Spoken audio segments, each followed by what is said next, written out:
បាទសួស្តីលោកម៉ែបងប្អូន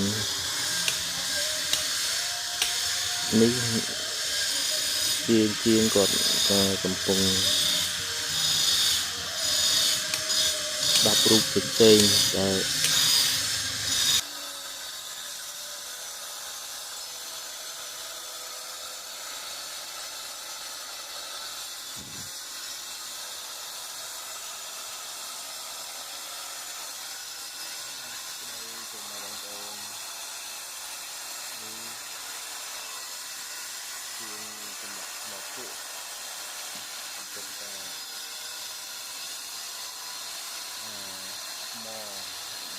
ចេញជារូប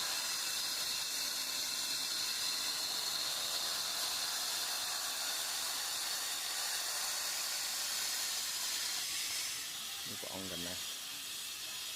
ក្រោយព្រះអង្គចាមេត្រីនេះជាទម្រង់ហេតុដី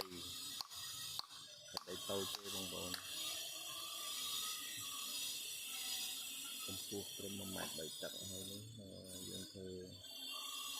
បាត់ទេរម៉ាន់និងពនាងអន្តរទេវីគាត់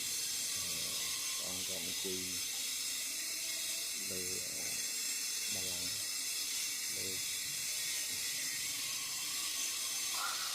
ព្រែ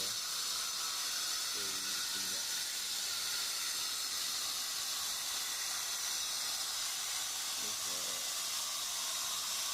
ះនេះគឺយកទៅរៀបនៅចិត្តដីរៀបចិត្តដី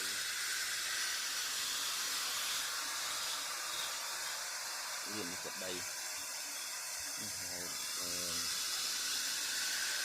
យកទៅដាក់រៀបនៅចិត្តដី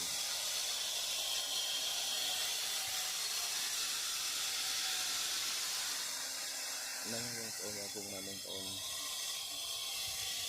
មានដោយការសាក់រូបផ្សេងស្លាក់ពីថ្មពួកអាចចំណេះណងតាមដូច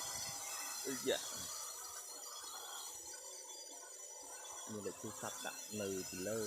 នេះ